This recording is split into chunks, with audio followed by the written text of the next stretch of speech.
va poursuivre le cours de notre émission. On va parler du CHAN maintenant, oui, et de ce dernier carré.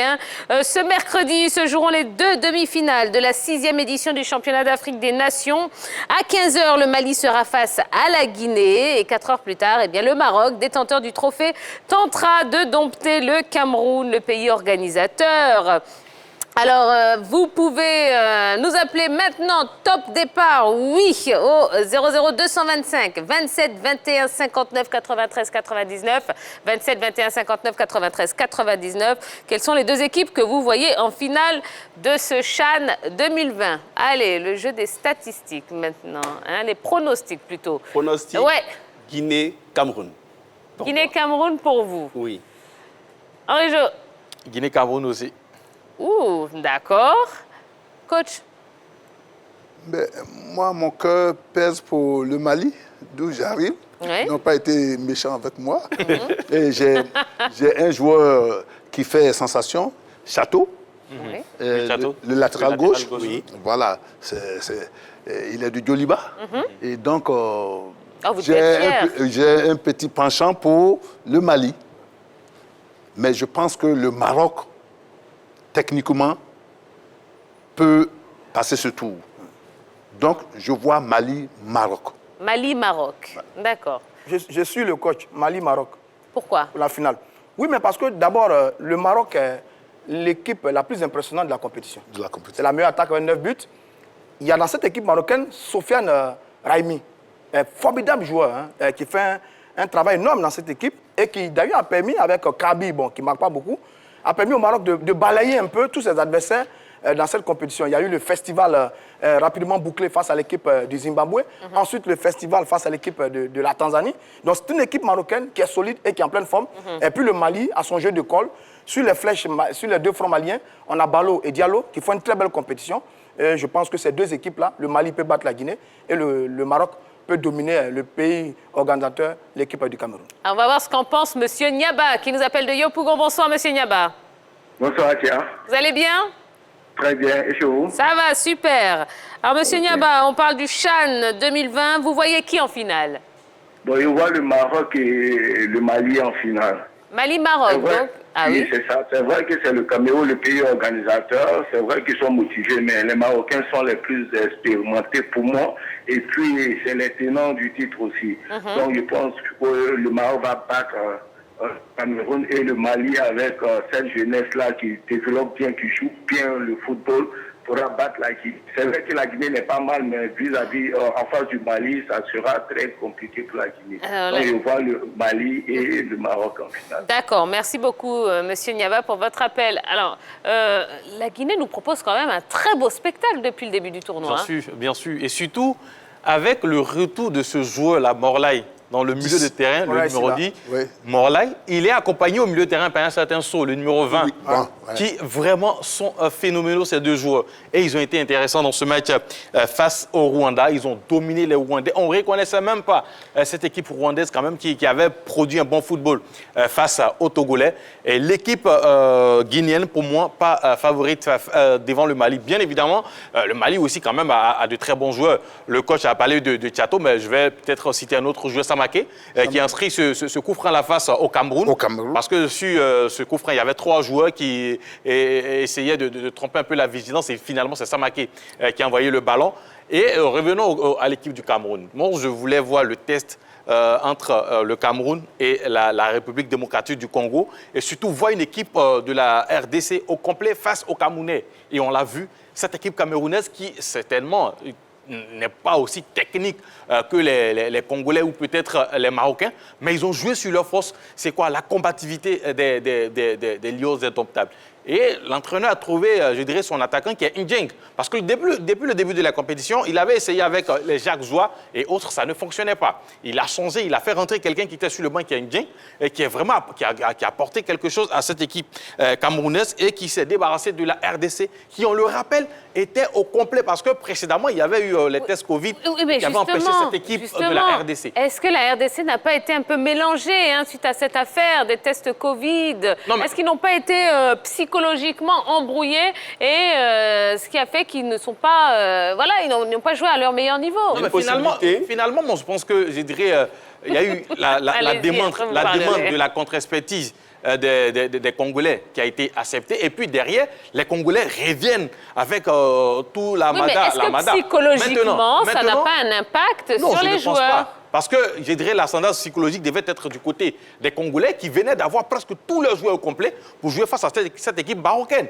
Et on l'a vu, le début du match était à l'actif des Congolais, de la RDC. Après, quand même, le Cameroun s'est réveillé et on a vu ce qui s'est passé. Mais attendez, coach, excusez-moi, je reviens à vous. Boris, je sais que vous avez envie de parler depuis tout à l'heure, mais attendez, non. Voilà, on va laisser parler le coach. Le sélectionneur congolais a déclaré que le jour du match, il ne savait même pas quelle équipe il allait aligner puisque les tests n'étaient pas encore faits. Tantôt on lui disait 3 joueurs, tantôt on lui disait 13 joueurs contaminés. Est-ce que psychologiquement, ça ne crée pas une frustration, un problème au sein d'une équipe? C'est un problème. Quand un coach ne sait pas qui va jouer, qui ne va pas jouer. Ah, bien sûr. Et à quelques heures, cela, il Henri Jo, on ne peut pas dire des choses comme ça, voyons. Quand même, il y a une causerie d'avant-match où le coach doit préparer tout ceci. Mais il ne sait pas comment il va préparer. Il va improviser. Mais psychologiquement, il prend un coup. C'est-à-dire que, pour bien comprendre ça, en attente de la compétition, ils avaient 5 joueurs atteints de Covid. Oui. Au dernier match, ils avaient 9 joueurs atteints de Covid, plus l'entraîneur et le médecin de l'équipe. À partir de cet instant, c'est une équipe qui est déstabilisée. Sur le match face au Cameroun, tout le monde se dit, mais avec quel joueur? On attend les résultats. Est-ce que l'entraîneur même va revenir sur le banc de touche? On ne sait pas. Ils ouvrent le score. Oui, mais bien sûr. Ça n'empêche pas qu'il soit psychologiquement déstabilisé. Si on a bien suivi le match, c'est Matampi qui offre quand même les buts aux Congolais. Allez, on a un téléspectateur. Merci beaucoup. C'est pour ça que le foot n'est pas mathématique. Mais c'est ça. Monsieur Mominé qui nous appelle de Boisflé. Bonsoir, monsieur. Allô, monsieur Mominé. Allô. Bon. On a perdu M. Mominé. C'est pas grave. Rappelez-nous, il vous reste quelques minutes pour participer au débat. 00225 27 21 59 93 99 27. N'oubliez pas, on est passé à 10 chiffres. Donc 27 21 59 93 99. Yves Boris. Enfin. Allez, on vous applaudit. Ne dites pas n'importe quoi. Allez, on vous écoute. Il y aura un téléspectateur qui va appeler tout à l'heure. Allez-y. Oui, concernant le Cameroun est une équipe qui a toujours su élever son niveau de jeu lorsqu'elle arrive dans ce genre de phase. Le Cameroun joue à domicile. Le Cameroun est une équipe combative avec un mental d'acier. Le Cameroun a l'habitude de jouer des équipes assez techniques et de savoir les battre. On a vu une équipe camerounaise battre en 2002, par exemple, cette belle équipe sénégalaise assez technique, mais on a vu une formation camerounaise qui a joué sur ses forces, sur ses valeurs, comme vous l'avez dit tout à l'heure, Henri Jo, qui est quoi? La combativité, un jeu pragmatique, un jeu direct, un peu emprunté du côté de l'Allemagne et puis de l'Angleterre. Et je pense que si les Camerounais jouent sur les valeurs face à cette équipe marocaine, ils pourront bien sûr dérouter cette équipe. Remarquez bien très souvent, les équipes assez flamboyantes dans des compétitions dès le départ n'arrivent pas toujours au bout. Ça aussi, c'est des choses à ne pas oublier. Et ça, le Cameroun a cette facilité-là, a cet ADN de pouvoir dérouter des équipes de ce genre. Donc je mise beaucoup sur le Cameroun pour aller plus loin. Allez-y, Roger Stéphane. Coach, si ma mémoire est bonne, Maroc-Cameroun, finale de la CAN 88? Oui. Hein? Oui. Là, la CAN 88 et victoire du Cameroun, je crois. Oui. Si ma mémoire est bonne. Oui. C'est juste. Voilà. C'est tout? Oui, c'était juste pour ça. Pour l'histoire. Oui, pour l'histoire. C'est le Cameroun qui va passer alors. Mais il nous les joue finalement. Finalement. On est en 1988. Allez, on vous rappelle donc qu'il y aura un beau duel ouest-africain entre le Mali et la Guinée à Douala à partir de 15h. Et puis Maroc-Cameroun à suivre sur nos antennes. On se fait éliminer à partir de 18h30. Et ce sera à vivre en direct sur la 3 avec toute l'équipe de la grande team. Allez, on a le temps de prendre encore d'autres téléspectateurs? Oui. Allez, un petit dernier. Monsieur Seydou, qui nous appelle de Yopougon. Bonsoir, monsieur Seydou. Bonsoir, Tia. Vous allez bien? Oui, ça va bien. D'accord. Monsieur Seydou, est-ce que vous passez une bonne soirée? Dites-moi. Oui, très bien. Bon, super. Alors, Monsieur Seydou, un petit pronostic comme ça. Les deux équipes que vous voyez en finale du CHAN 2020. Maroc-Guinée. Maroc-Guinée. Guinée, oui. Oui, pourquoi? Ouais, parce que j'ai remarqué la combativité de la Guinée depuis tout le long de la CHAN, du CHAN. Je pense que la combativité va gagner de leur côté. Qu'on passe le Mali. Donc, le Maroc, vraiment, c'est la super équipe. Oui. Il nous montre de belles choses quand même, depuis le début du tournoi. Oui. D'accord. Donc, je vois une finale Maroc-Guinée, Oui. mais remportée par le Maroc. D'accord. Eh bien, on sera fixé demain, en tout cas, en ce qui concerne la finale, puisque les demi-finales se jouent demain à 15h et à 19h. Voilà. Allez, merci beaucoup. C'était le dernier appelant de ce soir. On a quelques minutes pour bavarder avec Coach Kouadio. Alors, vous avez participé au CHAN avec les éléphants à prime. Comment vous réagissez à l'absence de la Côte d'Ivoire pour cette édition? Oui, en tant qu'Ivoirien, je veux souhaiter qu'à tout moment, quand il y a une phase finale, que la Côte d'Ivoire soit représentée. Et oui. Mais si aujourd'hui, la Côte d'Ivoire n'est pas représentée, je pense qu'on doit se préparer pour repartir sur le bon pied. Ah oui. Voilà. Mais vous, sur ça, en 2001, vous êtes l'adjoint de Lama. Oui, En 2002. En 2002. Oui. En 2005, vous gagnez un trophée continental. Oui. 2007-2008, vous gagnez également 2 trophées continentaux. Oui. Et en 2009, on s'est dit, mais ça va être la consécration au CHAN. Et vous allez échouer à cette compétition. Ben, il y a des choses le général meurt avec la dernière balle quand même dans la poche. Voilà. Donc, il y a des choses, je pense que c'est passé. Il y a des choses qui font mal individuellement, mais il y a des choses qu'on n'explique pas. On les vit et on les garde. Et on meurt avec pour l'esprit de la nation. Donc, il y a des choses que je ne dirai jamais parce qu'on a échoué et on a passé l'éponge. Aujourd'hui, je dois saluer le président Jacques Anoma et je le supporte qu'il réussisse dans sa dernière mission, qui est celle d'être le président de la CAF, parce que je me rappelle qu'il m'a beaucoup soutenu en ce moment, parce que les coups que j'ai reçus, c'est énorme. Mais c'était douloureux. C'était très, très douloureux. On vous a mis les douloureux. bâtons dans les roues? Ça a été douloureux. Oui. Je ne réponds pas à cette question. J'aurais essayé. Je ne Bon, réponds c'est pas. pas grave. Alors, toujours concernant le CHAN, certains pensent qu'il faut permettre à tous les joueurs évoluant sur le continent d'y prendre part avec leur sélection. Quel est votre avis sur la question? Ben, je pense même qu'il faut élargir cette compétition à tous les joueurs qui jouent sur le continent. Et parce que ça va permettre d'avoir de très bons joueurs, de bon niveau. Aussi, moi, je suggère que même aux années olympiques, que ça soit organisé pour les moins de 23 ans. Que ça soit organisé pour les moins de 23 ans et donc les qualifiés iront aux Jeux olympiques. Servi d'éliminatoire? Oui. Ah, d'accord. CHAN pour les moins de 23 ans et jouer pour les Jeux olympiques. Ah ouais, pourquoi pas?